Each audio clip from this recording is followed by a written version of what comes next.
शिवाला महाराज आल्यामुळे थोडीशी पाळी आलेली घ्यायची, ते त्यांचं सुद्धा समाधान झाल्याशिवाय राहत नाही. एक सर्कस असते महाराज, आणि त्या सर्कसमध्ये एक वाघ असतो, शिव असतो, जंगलाचा राजा शिव असतो. आणि शिव काय होतं, एकदा आजारी पडत असतो. आणि आजारी पडल्यानंतर प्रत्येक प्राण्याला शिवाला एक दिवस दिलेला असतो की का तर हे राजा आजारी पडलेला आहे. मग तो राजा शिव आजारी पडतो, मग प्रत्येकाची पाळी असते. एक दिवस अस्वल आणते त्याला खायला घालते, एक दिवस दांडगा आणतो, एक दिवस कोला आणतो. सगळ्यांनी त्याची तब्येत बरी होस्तोवर तो सगळ्यांचं खात असतो. परंतु एक प्रकारचं काय आलं, सर्कस आले होते त्या गावामध्ये. आणि सर्कस त्या गावामध्ये आल्यानंतर तिथे त्यातलं ते माकड काय केलं, त्या सर्कसीमध्ये पळालं आणि ते जंगलामध्ये आलं. जंगलामध्ये आल्यानंतर त्यांनी ते जंगलाचे प्राणी खिचवायला चालू केलं. आणि म्हणजे त्या शिव जरी असला तरी काय झालं, राजा असतो त्याला खायला आयचं खायला घालता, म्हणलं मी राजा होतो. आता माकड कुठे राजा होतो का? तसं महाराज म्हणजे मला सांगायचं तात्पर्य काय, मग असताना त्यांनी सगळ्यांना फितावल्यानंतर त्यांनी आरुळी द्यायला चालू केली, माकड राजाचा विजय असो, माकड राजाचा विजय असो. असं बोलल्यानंतर ही बातमी शिवाला कळली. शिवाला कळल्यानंतर त्याला आता तू राजा शेवटी. मग त्याने काय केली, एक डरकाळी फोडली. एक अशी काय डरकाळी फोडली तर तो शिवाचा राजा होता, इथे वानर पुढे गेले त्याचा पत्त्याच लागला नाही. कसला राजा म्हणजे मला सांगायचं तात्पर्य, महाराज मी तुमच्या पुढे एकदम माझी अगदी लहानातला लहान माणूस आहे. तुमच्या संग मी फिरत असेल किंवा बऱ्याच वेळा येत असेल तर मी आपलं काय ही जे असणार आहे, जिथं जशी काही विधी असते घरगुती किंवा काय असे मी छोटे छोटे कार्यक्रम आपलं छोटे दत्तभाऊच्या आज्ञेनुसार करत असतो. कुणी सांगितले तरच, नाही तुम्हाला ते मोठे कार्यक्रम सांगायचं त्यात काही आपल्या चिंतनावर आपण येण्याचा प्रयत्न करू. थोडंसं वाकडी वाट केल्याचा आनंद सुद्धा वेगळाच असतो. महाराज आल्यानंतर मला अगदीच आनंद झाला, पण आनंद झाल्याबरोबर थोडंसं भीतीयुक्त वातावरण निर्माण झालं की महाराजांसमोर आपण काय बोलावं. तर सद्गुरू तुकाराम महाराजांना अनुग्रह स्वप्नामध्ये दिला आणि मंत्र दिला, रामकृष्ण हरी सत्य गुरुराय कृपा मजा केली परी नाही घडली शिवाय काय. की माझे गुरु असून मला कुठल्याच प्रकारची सेवा केली नाही आणि मला मंत्र ते दिला आहे. फक्त माझ्या गुरुने स्वप्नामध्ये काय सांगितलंय, भोजन मागती तुप पावशर पडीला विसर स्वप्न माझे. माझ्या गुरूंनी माझं भोजन मागती तुप पावशर, आपलं या प्रपंचातले तूप वेगळं असतं आणि परमार्थिक तूप अंतकरणाचे ज्यावेळेस आपले 4 भाग असतात, मन बुद्धी चित्त आणि अहंकार. मग चित्त मागितलं म्हणजे आपलं चित्त माझ्या गुरूंनी मागितल्यानंतर ते चित्त त्यासाठी गुरूंची सेवा करण्यासाठी चित्त निर्मळ असणं गरजेचं. तुका म्हणे चित्त करारे निर्मळ येऊनी गोपाळ राहे तिथे. मग मन बुद्धी चित्त अहंकार सांगत असताना ज्यावेळेस अर्जुनाला युद्धाप्रसंगी दोन्ही असणाऱ्या सैन्याच्या मध्ये रथ घे सांगितल्यानंतर अर्जुनाची परिस्थिती दोलायमान झाली. आणि दोलायमान झाल्यानंतर तो थरथर कापू लागला. थरथर कापल्यानंतर त्याने एक रथावरून उडी मारली, धनुष्यबाण खाली टाकला. म्हणला देवा मी युद्धच करणार नाही. अरे देवाने त्याला समजून सांगण्याचा प्रयत्न करके त्याने सांगितलं, हे मन माझे मीच करी माझी भजने प्रेम धरी सर्वत्र नमस्कार ते माझे एकाचे मन मना भाऊ मत भक्त मध्याचे नमस्कार. अर्जुना तू काही काळजी न करू, तुझं मन मला फक्त अर्पण कर. तू बाकीचं मी बघतो. हे मन तुकाराम महाराजांच्या असणाऱ्या शेवटच्या शिष्या बहिणाबाई काय सांगे, मन बढाया उभ्या पिकाचा उभे जरी हाताला पर्यंत पिकावर. हे मन आत्ता सुद्धा अमेरिकेला जाऊन येईल, आत्ता सुद्धा पंढरपूरला जाऊन येईल. हे मनाची त्याकरता स्वामी समर्थांनी सांगितलेलं आहे, मना सज्जना भक्ती पंथेची जावे तरी श्री हरी भावे करावे. मनाला सुद्धा जर मन जरी वढाय जर असलं तरी मनाला एखाद्या माणसाला जर काडी पैलवान जरी असला, काय पैलवान म्हणत त्याला वाटलं मी खरंच पैलवान झालो काय नाही असं त्याला वाटतं. पण तसं असं समजून घेण्याचा तुम्ही प्रयत्न करा. मग मन बुद्धी, मग बुद्धीची बुद्धी खरं काय खोटं काय, म्हणजे सात्विक काय असात्विक काय, सत्य काय असत्य काय ते जाणून घेत असते. भारी पाठामध्ये सांगितलं असताना बुद्धीचं वैभव सिद्धी. हे बुद्धीची जी बुद्धी भगवंताच्या प्राप्तीविषयी जाणत असते ती बुद्धीचं खरं वैभव आहे आणि ते बुद्धीचं ऐश्वर सांगितलेलं आहे. अहंकार, आता अहंकार मनबुद्धी चित्त आणि अहंकार, खऱ्या अर्थानं प्रत्येक गोष्टीला अहंकार आपल्याला परमार्थामध्ये आडवा येत असतो आणि तो ज्ञानाच्या मानवडती आता वेळी पाठ केली ती पण माझ्या लक्षात नाही ती असणाऱ्या तो नेमक्या अहंकारमध्ये ज्ञान ज्याला ज्ञान प्राप्त झालेलं त्याच्या तिथं तो मानवटीवर येऊन बसत असतो. मग असणाऱ्या एक 4 चौघजण आपल्या जंगलामध्ये चाललेलं असताना एकाला त्याला फक्त मंत्र येत होता. काय मंत्र येत होता की प्राणी जिवंत करण्याचा त्याला मंत्र येत होता. मग हे 4-5 जण गेल्यानंतर त्याला आता थोडा अहंकार म्हणला मला प्राणीचा मंत्र मी करणार म्हणला. ते जंगलात गेल्यानंतर आणि तिथे गेल्यानंतर काय परिस्थिती झाली की त्यांना फिरता फिरता एक वाघ मरून पडलेला दिसला. आता त्याचा अहंकार जागा झाला, अहंकार गेला त्याचा देव झाला. परंतु अहंकाराने खऱ्या अर्थानं आपलं नुकसान होतं हेच आपल्याला लक्षात नाही. आम्ही खूप मोठं पेटी वादक आहे म्हणजे पक्वाद वादक असं कधी म्हणणं नाही. आपली सेवा धर्म किती मोठा असतो त्यांनी परमार्थ बाबतीत त्यांनी लहानात लहान होणं गरजेचं आहे. त्याकरता मग तो म्हणला मी आता या वाघाला जिवंत करतो. मी 11 वेळा जर मंत्र म्हणलं तर हा वाघ जिवंत होईल. अहो म्हणले असं काय करता म्हणले मग जिवंत झालं तर आम्हाला सुद्धा काही का म्हणले तुला जिवंत करायचं कर आम्हाला झाडावर चढू दे. हे 2-4 जण होते झाडावर चढले. त्यांनी 11 वेळा मंत्र म्हणला आणि तो वाघ जिवंत झाला. आता त्याला सोडल्याशिवाय राहणार का? जो अहंकार आहे त्याला असणारं परमात्मा किती असं काय असो त्याला ते वाघाने त्याला खाऊन टाकलं. सांगायचं तात्पर्य काय आहे माझ्या सद्गुरूने मला भोजन मागती तुप पावशर असणारं पावशर तुप असणारं परमार्थिक तुप वेगळं आणि चित्त माझ्या देवाने माझ्याकडे माहिती नाही माझ्या गुरुने माझ्याकडे माहिती नाही. काय मंत्र दिला? मंत्र दिला रामकृष्ण हरी. मग राम कृष्ण आणि हरी राम हा पुत्र दशरथाचा सांगितलेला आहे. कृष्ण हा वसुदेव देवकीचा आहे. मग हरी कोण आहे? एक हरी आत्मा जीव शिव समा वायात दुर्गमा न गली मन असणारा हरी हा एकच आहे आणि तो आपल्या आत्म्यामध्ये आहे. एक हरी आत्मा जीव शिव समा वायाचा दुर्गमा न गली वाया वेळ व्यर्थ कधी तुम्ही वाया घालू नका. फक्त रामकृष्ण नामाचा जप करणं रामकृष्ण नामाचा जप करणं तितकंच गरजेचं आहे. परत येतो ना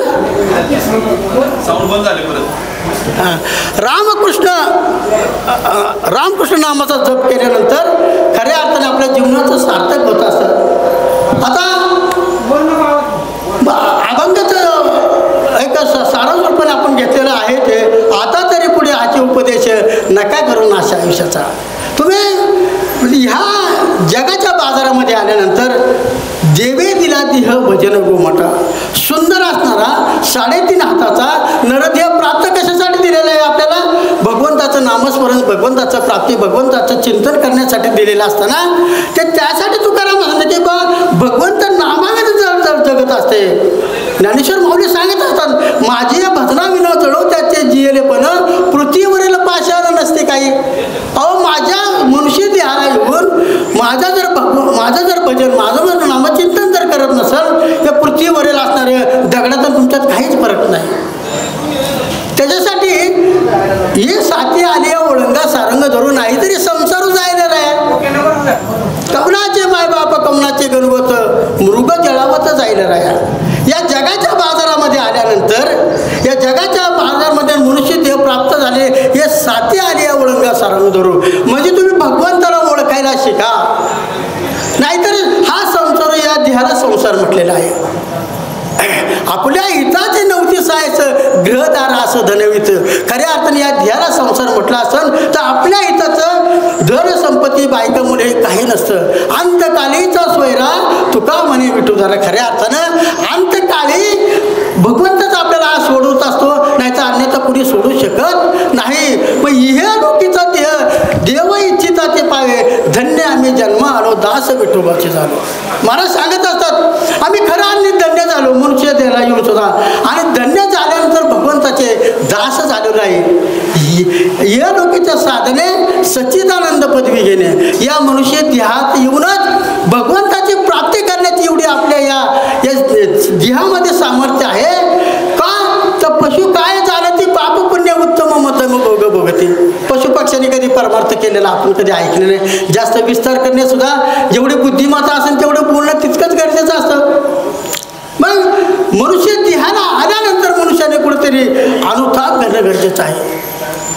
जरा असताना मग तर आता तरी पुढे हाती उपदेश नका करून नाश आयुष्याचा सांगत असताना एका 60 ते 65 वर्षाचा व्यक्ती ग्रस्त आपल्या मंदिरात चाललेले होते.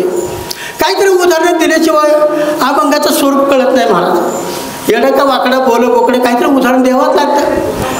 तरी ते 60 ते 70 वर्षाची व्यक्ती पहिली तिथून म्हणजे हाय ते वास्तव सांगायला काय हरकत आहे का. पण ते मंदिरात चालले होते. पुढे रात्र पडायला चालली होती आणि एक महाराज आले. म्हणले महाराज कुठे नाही गेले तुम्ही. अहो म्हणले मी मंदिरात चाललो. मग रात्र झालेली मग नंतर जायचं होतं. मग तुमचं वय किती आहे म्हणले माझं वय 5 वर्षाचं आहे. आता 70 वर्षाची व्यक्ती माझं वय 5 वर्षाची म्हणल्यानंतर त्या समोरच्या व्यक्तीने बुचकाळपणे म्हणले माझी तुम्ही काय टिंगल टवळी तर नाही करत. नाही म्हणले मला खरं सांगतो मी वयाच्या 20 वर्षापर्यंत अख्खा शिक्षणामध्ये बालपणामध्ये माझं गेलं आणि वयाच्या 20व्या वर्षी मी कामाला लागलो आणि ते पण सरकारी नोकरी लागलो आणि लागल्यानंतर 20 ते 40 वर्षे मी फक्त सरकारी नोकरी केली. घरचे काम ते घर ते काम हेच केलं. तुका म्हणे ह्याला पाणी वाहून मेला. मग त्याने म्हणले मी कधी मंदिरात गेलो नाही, कधी परमार्थ केला नाही, कधी भजन ऐकलं नाही, कधी कीर्तन ऐकलं नाही, कधी दानधर्म केला नाही. त्यामुळे मला इतका पश्चाताप झाला की माझं आयुष्य जर वाया जात असेल तर या जीवनाचा काय उपयोग आहे. काय करता मी म्हणले मी 5 वर्ष झालो परोपकार वृत्तीने दानधर्म वृत्तीने मी सगळं समाजाची सेवा करतो.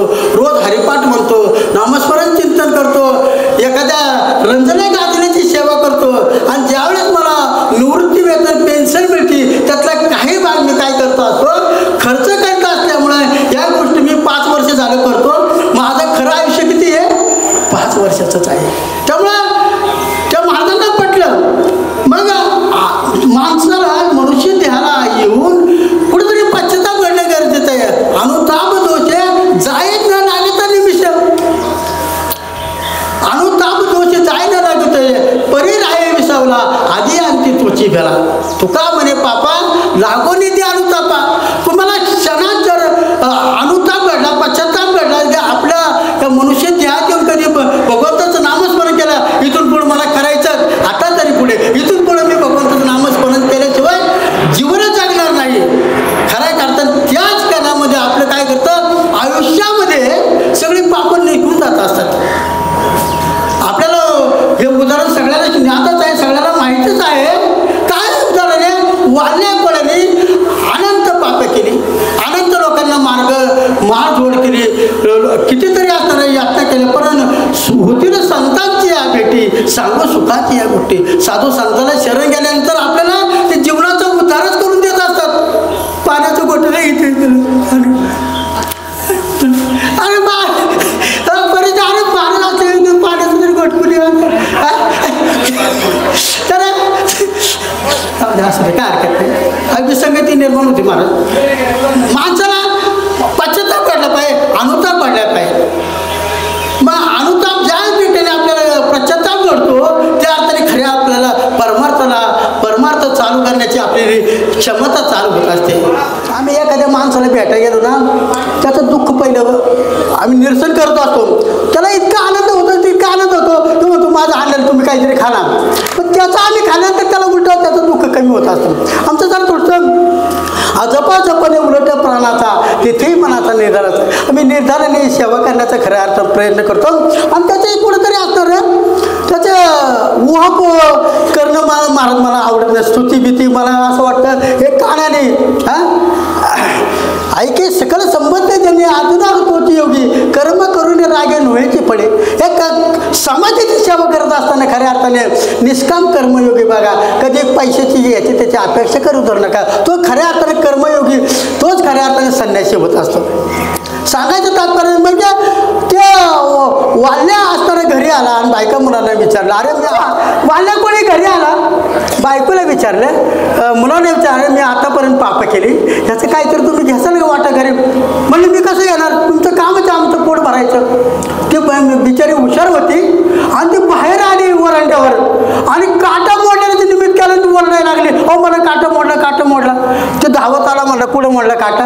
म्हणले इथं मोडला. आता मला जे दुःख झालेलं तुम्ही वाटून घेता का? म्हणले नाही. म्हणले मी तुमचं कसं घेऊ वाटून? पण सांगायचं तात्पर्य काय? परत खरा अर्थाने त्याला अनुताप घडला, पश्चाताप घडला. अरे जीवनात मिळून मी काय केलं? त्यासाठी माणसानं तुकाराम महाराजांनी हे सांगण्याचं तात्पर्य आता तरी पुढे आजचे उपदेश नका करून असे आयुष्य गेला. आयुष्य गेले वाया विना थोर झाली नागवन. आपल्या हातानेच आपलं काय करतो आपण नुकसान करून घेतो, बाकी कोणी नुकसान करत नाही. सांगायचं तात्पर्य की हे लोकीचा देव किंवा हे साते आले ओळंगा साळुंगुरू सांगत असताना एक अनुताप दोष सांगत असताना की परिस्थिती निर्माण अशी होत असते की या जगात आल्यानंतर साधू थोर जाणं या मनुष्य देहाला आल्यानंतर ओळखीन हरी धन्यत्व संसारी मोक्ष त्याच्या घरी सिद्धीचं. इथं ज्या नरध्याला आल्यानंतर त्यांनी साधू संन्याला ओळखणं गरजेचं आहे. ओळखीन हरी धन्य त्या संसारी किंवा ओळखीन हरी जे का हृदय मंदिरी त्याची सरली येर झाला सोपल व्यापार. अनन्य साधू संतांना शरण जाणं तितकंच गरजेचं आहे. संताविना प्राप्ती ऐशी वेद देती गाई. का तर संतांच्या संगतीमध्ये सगळी सुखाची प्राप्ती होत असते. संत संगतीचे काय सांगू सुख आपणा पारिके नाही तेथे. साधू थोर जाणा कलियुगी उद्धारण करायचं म्हटलं तर साधू संन्यासाला संतांना शरण जाणं गरजेचं आहे. थोडं विसंगती निर्माण झाल्यामुळं थोडंसं चलबिचल होऊ शकते. काय थोडंसं समजून घेण्याचा तुम्ही पण प्रयत्न करा. काही एकट्याचाच हा खेळ नाही. ज्यावेळेस वक्ते श्रोते आणि वक्तेचा हात दोन्हीचा मिलाप झाल्यानंतर खऱ्या अर्थाने त्या गोष्टी घडत असतात. मग असणाऱ्या साधूचं अनन्य या लोकांमध्ये महत्त्व सांगत असताना की त्याला वाटलं एक दिवस एका महालामध्ये एक धनाढ्य श्रीमंत होता आणि त्याच्या महालामध्ये एक तळं होतं पाण्याचं. आणि तो एक चोर बरेच दिवस त्याची वाट बघत होता की या महालामध्ये घुसायचं आणि त्या तळ्यातले मासे चोरायचे. त्याने असा निर्णय घेतला, ठरवलं. एक दिवस रात्र झाली आणि तो घुसला आतमध्ये. पारेकऱ्याची नजर चुकून तो आत घुसल्यानंतर ते मालकाने पाहिलं पण पारेकरीने पाहिलं नाही. मग असणाऱ्या तर पहारेकऱ्याने पाहिलं नाही. मग मालकाने सांगितलं की बघ कोणीतरी आपल्या महालामध्ये कोणीतरी चोर घुसलेला आहे. आणि तो चोर तळ्याकाठी मासे पकडण्यासाठी गेला होता आणि यांनी बॅटरी घेतली. तो शोधण्याचा प्रयत्न करू लागले. चोराच्या लक्षात आलं की बा आपल्याला आता कोणीतरी पाहिलेलं आहे. त्याने काही ते आपल्या अंगातली कपडे काढली, लंगोटीचं परिधान केली आणि ती कपडे दडून ठेवली आणि एका झाडाखाली तो ध्यानस्थ बसल्यानंतर तो साधूचं त्याने वेश धारण केला. तो साधू जरी नसला तरी चोर जरी असला त्याने साधूचा वेश धारण केला आणि त्याने ध्यानस्थ बसल्यानंतर हे पहारेकरी त्याच्या जवळ आले. पहारेकरी जवळ आल्यानंतर त्याने म्हणले मालकाला सांगितलं. मालक सुद्धा भाविक भक्त होता, पारमार्थिक जाणणारा होता, साधू संतांची सेवा करणारा होता. मालकाला वाटलं अरे आपल्या इथं साधू आला ना, काय हरकत नाही, काही काळजी करू नका. आपण काय करू, एका ताटामध्ये फुलं घेऊ, काही दक्षिणे घेऊन साधूकडे जाऊ. ते सगळे साधू का आल्यानंतर त्याच्या समोर ठेवलं आणि समोर ठेवल्यानंतर तो साधू ध्यानस्थच होता. ठेवल्यानंतर ही आलेकऱ्यांचं ती बातमी त्या दुसऱ्या दिवशी कानोकानी सर्वांना पोहोचली. सगळेजण आले साधूचं दर्शन घ्यायला आले. याला कुठेतरी अनुताप तोच घडला, पश्चाताप झाला. अरे मी तर नुसता साधूचा वेश धारण केले आहे, साधूचा वेश परिधान केलेला आहे आणि का मी तर खरं साधू नाहीचे, पण साधूचा वेश नुसता परिधान केल्यानंतर कितीतरी लोकांनी मला जपलं. कोणी खायला घालते, कोणी केळे आणते, कोणी काय करते. म्हणजे किती मला मान सन्मान मिळाला. आणि मी खरंच जर साधू झालो तर निश्चितच माझ्या आयुष्याचं कल्याण झाल्याशिवाय राहणार नाही. त्यासाठी तुकाराम मला सांगतात, मनुष्य द्यायला आल्यानंतर आता तरी पुढे हाची उपदेश, आयुष्याचा नाश करू नका, बुद्धीचा पालट धरा रे. काय मनुष्य जन्म आला ना ठीक आहे, आतापर्यंत एखाद्या आपल्या नजरेतून एखादा चोर जरी असला तरी त्याला चोर समजू नका. त्याचं एक ना एक दिवस परिवर्तन होत असतं आणि परिवर्तन झाल्यानंतर वाल्याकोळ्यासाठी तो खऱ्या अर्थानं त्याला नारदाची गाठ पडल्यानंतर त्याने सगळा दोष सोडून दिले आणि खऱ्या अर्थाने राम राम म्हणत 12 वर्ष त्यांनी अलौकिक असं कार्य करत वाल्यकुळीतून वाल्मिक ऋषी झाला आणि त्यांनी असं रामायण घडणाऱ्याचं सगळं आधी लिहून ठेवलं. तशा प्रकारचं रामायण घडलेलं आहे. त्यासाठी मनुष्य जन्मात आल्यानंतर बुद्धीचा पालट धरारे काही त्या नाही मागोचा मनुष्य ध्येय. आपल्या हिताचे नव्हते सायाचं हे ग्रहदार आहे, आपल्या हिताचे कोणी नाही. परंतु आपल्या बुद्धीचा म्हणजे आपल्या बुद्धीमध्ये मनाचं कुठेतरी पालट करायचे जे संसारामध्ये गुंतलेलं आहे ती काय करा तुम्ही परमार्थाच्या ठिकाणी लावा. का तर परमार्थ महान धन जोडे संतांचे चरण याच्यापेक्षा काय सुख आहे. परंतु आपण काय करतो कुठेतरी अवडंबर करू नका. सतत भगवंताचं नामस्मरण चिंतन केलं तरी चालतं. हरिपाठामध्ये पहिल्याच अभंगामध्ये 3ऱ्या चरणात सांगितलं की असोनी संसारी जीव वेगू करी वेदशास्त्र उभारी बाह्य सदा. वेदाने सुद्धा प्रतिपादन केलेलं आहे. तुम्ही काय करा संसारात राहा मग ध्यानी कष्ट करा पण मनाने भगवंताचं नामस्मरण चिंतन करणं गरजेचं आहे. मग बुद्धीचा पालट धरत असताना ज्यावेळेस साधू महात्मे कधी एका जागेवर कधी बसत नाही, सतत ते परिवर्तन लोकांचं करीत असतात. ज्यावेळेस कबीरजी रस्त्याने चाललेले होते, उन्हाळ्याचे दिवस होते आणि एक शेतकरी आपल्या कडेला बसला होता. म्हणजे या महाराज पाणी तरी प्या, पाणी प्या. पण नंतर महाराज गेले पाणी प्यायला. पाणी पिले गडीवर बसले तर म्हणले मी आता जातो.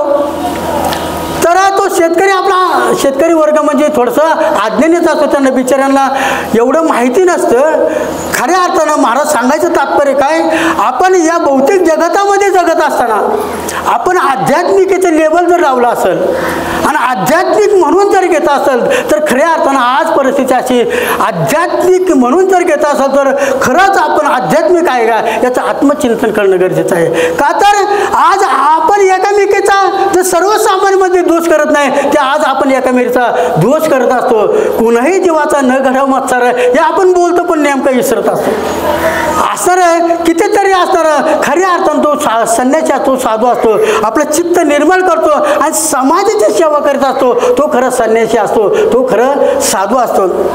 मग असणार तो शेतकरी म्हटला महाराज पाणी पित जाता जाता मला 2 ज्ञानाच्या गोष्टी तरी सांगा.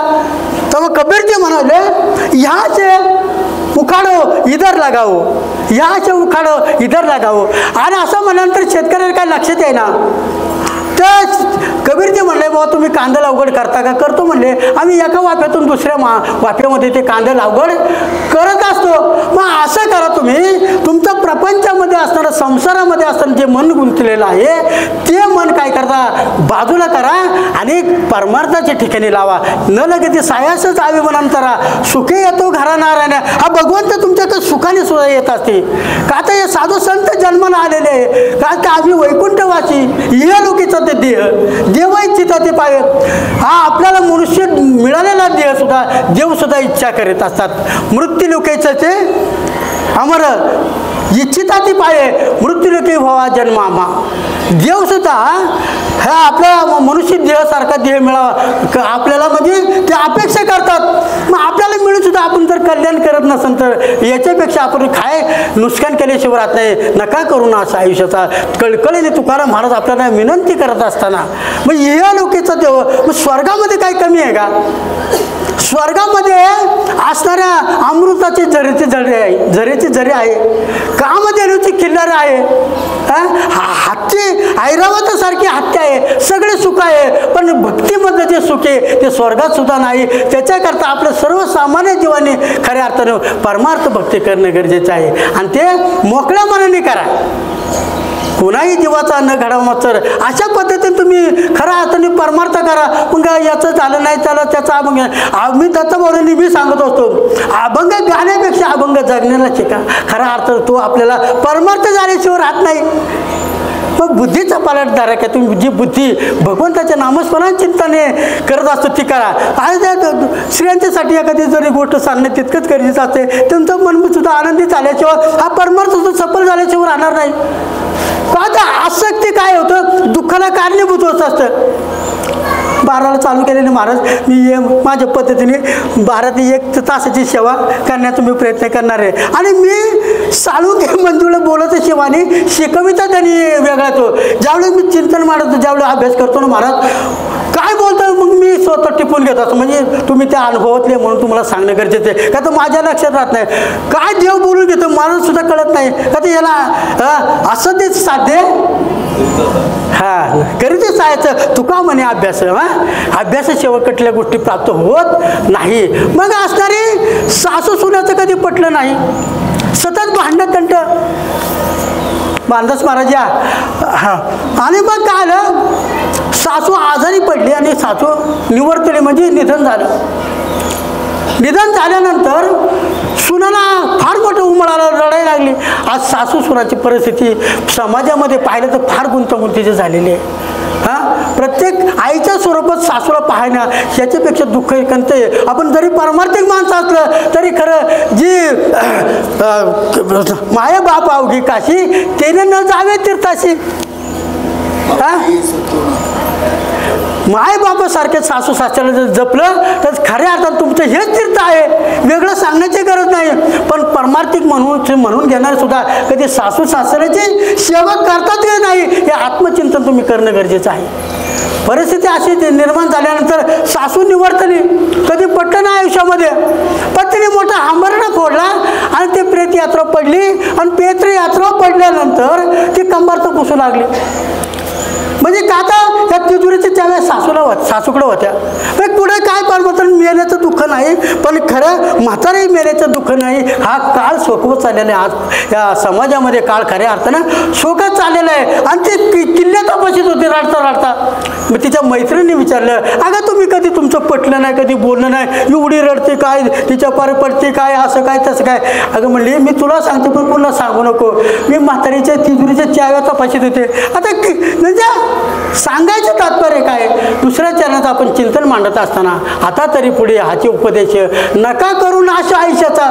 मनुष्य देहाला आल्यानंतर भगवान असणारे तुका म्हणे देह भरेला विठ्ठल, काम क्रोध केले भो घर रीते. खऱ्या अर्थाने द्वेष मत्सर कोणाचा करू नका. आणि आपला भगवंत परमात्मा आपल्या हृदयामध्ये शोधण्याचा प्रयत्न करता. तैसा हृदयामध्ये मी रामू असता सर्व सुखाचा आरमू की भ्रांतीची काम विषयावरी. आपल्याला संसार सुखामध्ये आपण गुंतलेला असल्यामुळं खऱ्या परमार्थाची आपल्याला प्राप्ती होत नाही. निदेवाच्या परिवारी लोह्यार उतल्या शस्त्रावरी वरी बैसून उपवास करी दारिद्र्य जायचा. एखादा दरिद्र माणूस असतो त्याच्या घरामध्ये असंख्य सुवर्णाचे मोहरा पुरलेल्या असतात, पण त्याला माहिती नसतं, तो इकडे तिकडे भीक मागत असतो. परंतु त्याच्या पुरलेल्या मोहरा त्याला माहिती नसल्यामुळे तो दारिद्र्य अवस्था प्राप्त होत असतो. पण ते साधू संत आपल्या हृदयातल्या रामाला निश्चितच आपल्याला ओळख करून देत असल्यामुळे आपल्याला ते ठेवा, आपण जतन करणं तितकंच गरजेचं आहे. की पाया पादूद पवित्र आणि गोड पाची त्वचेची या पत्राड ती अहोरण या गोचिड अशुद्ध काय नसेविती. इथं गोचिडीचं उदाहरण दिलेलं आहे, बेडकाचं उदाहरण दिलेलं आहे. की बेडूक असणारा तो कमळाचं झाड असतं, कमळाच्या झाडाच्या पायथ्याला असतो, ते बेडूक काय करतो चिखल खात असतो. पण बाहेर येऊन येणार तो भ्रमर तो काय करतो पराग सेवन करीत असतो. तसं पराग सेवन परमार्थ रूपी पराग सेवन करणं तितकंच गरजेचं आहे. त्याच्यासाठी महाराज सांगत असताना आता तरी पुढे हाची उपदेश नका करून आशायचं सकळांच्या पायी माझे दंडवत अपुराले चित्त शुद्ध करा. चित्त शुद्धवती शत्रू मित्रवती व्याघ्र न खाते तया सर्प. असं काय चित्त निर्मळ ठेवा, असं काय मनामध्ये कुठलाच द्वेष मत्सर न आणता जर तुम्ही परमार्थ करीत राहिला तर तुम्हाला कुठल्याच प्रकारचे श्वापद द्वेष सुद्धा कधी त्रास देणार नाही असणारी. ज्यावेळी तुकाराम महाराज भामचंद्रावर जायचे, एका गुहेमध्ये अखंड भगवंताचं नामस्मरण चिंतन करीत असे. करता करता समोर येऊन वाघ बसायचा, विंचू जायचे, सर्प यायचे, पण कधी त्यांना त्रास कधी दिलेला नाही. असं ज्यावेळेस ज्ञानेश्वर माऊली तुकाराम महाराज यांना आतापर्यंत सुद्धा ज्यावेळेस विरोधक खूप होते, खूप त्रास द्यायचे लोक. त्रास दिल्यानंतर तुकाराम महाराज भामचंद्रावर भगवंताचं भजन करण्यासाठी गेलेलं असताना काही चांडाळ लोकांनी त्यांच्यापुढे सुंदर स्त्रीला पाठवलं. सुंदर स्त्रीला पाठवल्यानंतर ती वेगळ्या प्रकारचे आक्षेप करत राहिली. तर त्या तुकाराम महाराज सांगले जाईव माते न करी साय असं आम्ही विष्णुदास तैसे नव्हे. तिचं परिवर्तन झालं आणि खऱ्या अर्थाने ती तुकाराम महाराजांची शिष्या बनली. सांगायचं तात्पर्य सकळांच्या पायी माझे दंडवत, आपुराले चित्त शुद्ध करा. चित्त शुद्ध असणारं गरजेचं आहे. एक महाराज असणारा भगवान बुद्ध एका झाडाखाली बसलेले होते आणि झाडाखाली बसल्यानंतर जो माणूस नेहमी यायचा, महाराज आपल्या घरी या बरं का, आपल्या घरी जेवायला या, तुम्हाला खूप खीर आवडते, असं तसं म्हणायचा. महाराजांना वाटलं बाबा त्याला कुठेतरी याला थोडं करणे कारण अध्यात्म ज्ञान शिकवणं गरजेचं आहे. ठीक आहे म्हणलं, मी उद्या येतो. मग म्हणजे मी तुमच्यासाठी चांगल्या प्रकारची खीर करतो, परंतु आम्ही अशी इतकं दुर्दैवी आहे, महाराज बऱ्याच वेळा तोंडून म्हणायचं आम्ही जेव्हा येणार आहे, पण अजूनच त्यांचे नंबर लागायला याचे मला याच्यापेक्षा आजही वाईट वाटतं. पण काही गोष्टी तेच चाललं होतं का आता पांचाळ गुरुजीचा 3 वर्षाने नंबर लागला नाही. आता आपला कधी लागेल आपण ठरवू काहीतरी मार्ग त्याच्यातून काढण्याचा प्रयत्न करू. मग असताना ते महाराज त्या साधकाच्या घरी गेले आणि साधकाच्या घरी जाता जाता त्यांनी भिक्षापात्रामध्ये काही कचरा टाकला. म्हणले मी आलेलो आहे, तुला वाढायची खीर वाढ म्हणले, आणि तो भिक्षापात्र पुढे केलं. भिक्षापात्र पुढे केल्यानंतर तो खीर वाढायला गेला, त्याच्यामध्ये सगळं शेण वगैरे दिसलं. म्हणले महाराज अहो मी अजून एवढी खीर केलेली आहे आणि तुम्ही साधं एक खिरीचं खरा म्हणते कचरा बाजूला काढा.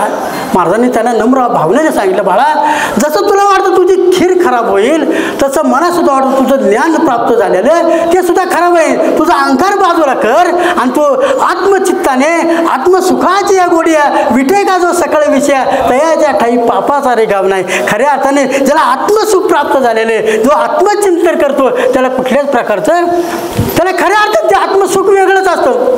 महाराज सांगत असतो की तुकाराम महाराज म्हणतात आम्ही खातो आनंदाचे लाडू, याच्यापेक्षा कसला परमार्थ असू शकतो.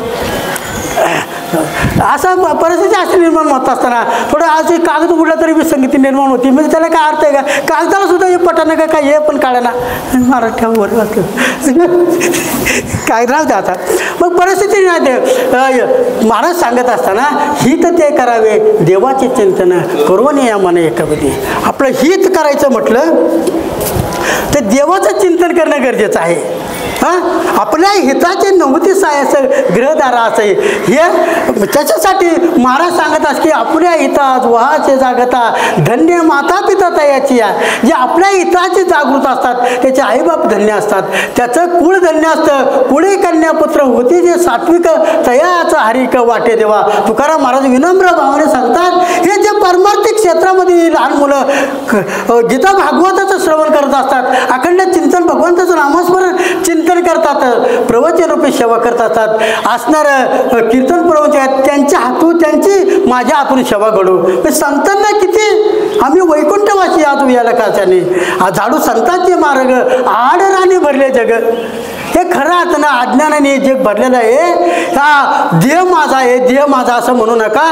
हा देह पाचाच आहे, आपला काही नाही आहे. आपलं फक्त नामस्मरण चिंतन. आपण जर ज्यावेळेस जाऊ त्यावेळेस आपल्या सगळं खऱ्या अर्थाने आपली सत्कर्म पुण्यकर्म संघ येत असतात.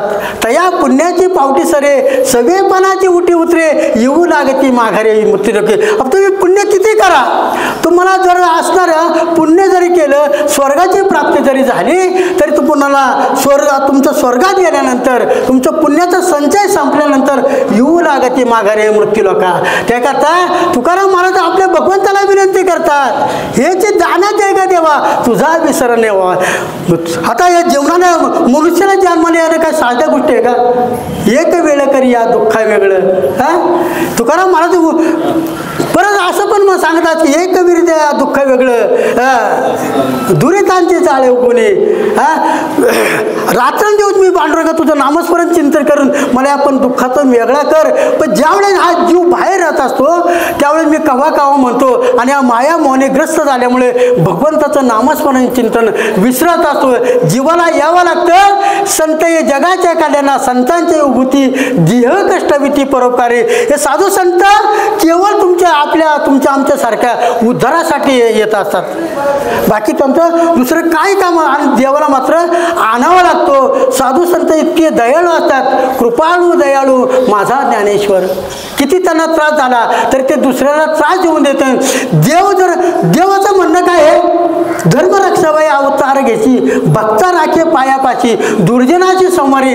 देव मात्र दुष्टांचा कर्तन काळ असतो, दुष्टांना नाश करतो, पण भक्ताला पायापाशी बघतात.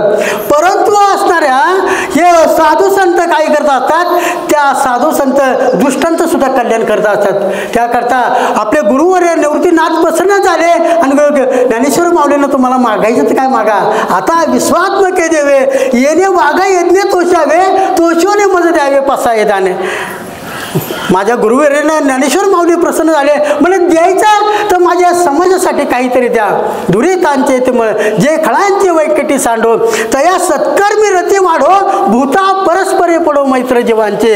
हे दुष्टांचा दुष्टपणा जावं, पापी लोकांचं पाप निघून जावं आणि प्राणी मात्र एकमेकांचे जीवाभावाचे मित्र म्हणून प्रत्येक जीवन मनुष्य जगत असताना एकमेकाचे अगदी प्रेमाने जगणं तितकेच करते. का तर प्रेम सुख देई, प्रेम सुख देई, प्रेमाविना नाही समाधान. खरं चित्तामध्ये राहे समाधान, चित्तामध्ये समाधान जर असेल तर सर्वांची प्रेमाने वागण्याचा प्रयत्न करता. आज परिस्थिती आहे, आपण आईवडिलांचीच प्रेमाने वागतो का नाही हे आत्मचिंतन करणं गरजेचं आहे. निसत चार गोष्टी ज्ञानाच्या सांगण्यापेक्षा थोडं महाराजांना मी तर नेहमी सांगत होतो की तुमचं प्रवचन ऐकल्यानंतर मला तर कुठं काय म्हणजे खूप आनंद होत असतो, पण मी आनंद व्यक्त करीत नाही. आनंद व्यक्त केले की त्यांनी म्हणावं चला आपल्याला काहीतरी खायचं म्हणजे ते म्हणजे. आणि एक दिवस काय आलं, जेवढं माल होतं तेवढं संपवायची पाळी आणली म्हणजे असं म्हणजे तर अशी परिस्थिती निर्माण होते. आता तात्पर्य सांगायचे काय, तुका म्हणे लाभ होय तो व्यापार, करा फार काय शिकवावे. मनुष्य जन्माला आल्यानंतर आपलं काय लाभ काय हानी नाही, सुख दुःख सभे कृत्वा लाभो लाभ जया जया. बरोबर ना. हां, सुख दुःख हे साधू संत ह्याच्यामध्ये सांगत असतं. काकड आरती म्हणे, काकडीच्या म्हणे सुख दुःख समान सकळ जीवांचा कृपाळ, ज्ञानाचा उद्बोध भक्ती प्रेमाचा कल्लोळ. सगळं भक्ती प्रेमाचा कल्लोळ करा. एका मेरी संघ अगदीच प्रेमाने राहण्याचा प्रयत्न करा. याच्यापेक्षा दुसरा परमार्थ असू शकत नाही. तुका म्हणे लाभ होय तो व्यापार, करा फार सकळ. तुकाराम महाराज म्हणतात, समाधाने म्हणतात, उजाडलेले भाग्य आता अवघे चिंता वारली. संत दर्शनी हा लाभ, माझ्या संतांच्या दर्शनी काय लाभ झाला, पद्मनाभ जोडीला. या संतांच्या दर्शनाने काय झालेलं आहे, मला संतांचं दर्शन झालं, माझ्या जीवनातली चिंता निघून गेली आणि चिंता निघून गेल्यानंतर पद्मनाभ जोडीला भगवंताची प्राप्ती झालेली आहे. त्याकरता मनुष्य जीवन जगत असताना भावे गावे गीत शुद्ध करून या चित्त शुद्ध करा. तुझं व्हावा आहे देव, हा सुलभ उपाय. साध्या साध्या गोष्टी तुकाराम महाराजांनी आपल्या सर्वांच्यासाठी सोपं करून सोडलेलं आहे. तुका म्हणे सोपी आहे सर्वने, शहाणा तो धनी घेता येतो. परंतु आपल्याला काय झालं असं तेच कळत नाही. आम्ही लय खूप मोठे मानण्याने असं समजू नका. तुका म्हणे सोपं आहे, सगळ्यात सोपं आहे, पण तो शहाणा आहे, तोच भगवंत नामस्मरण चिंतन करत असतो, अन्यथा कोणी करत नाही. या तीन प्रकारच्या आचारसंहिता महाराजांनी सांगितले. मस्तक ठेंगणा करी संतांचे चरणा. तुम्ही नरदेहाला आल्यानंतर साधू संतांना शरण जा, आपलं आज्ञान त्यांच्या समोर प्रगट करा आणि आज्ञान प्रगट केल्यानंतर आपल्याला ज्ञानाची प्राप्ती झाली. ते ज्ञान का बरवे जे मने हाती आणावे. काय गुरु ते ज्ञान, ज्ञानी आत्मदर्शन. याच्यापेक्षा काही नाही. सद्गुरूला शरण जाणं तितकंच गरजेचं आहे. तुका त्याच्याकरता वेचिते वचन जेणे राहे समाधान, तोच आता विषय सांगत असताना तुम्ही एका मेरीचे असं काय गोड बोला, बोलू ऐसे बोलू बोलू जेणे विठ्ठल डोलू. हा भगवंत विठ्ठलने सुद्धा डोललं पाहिजे. तुम्ही अभंग गातानी आणि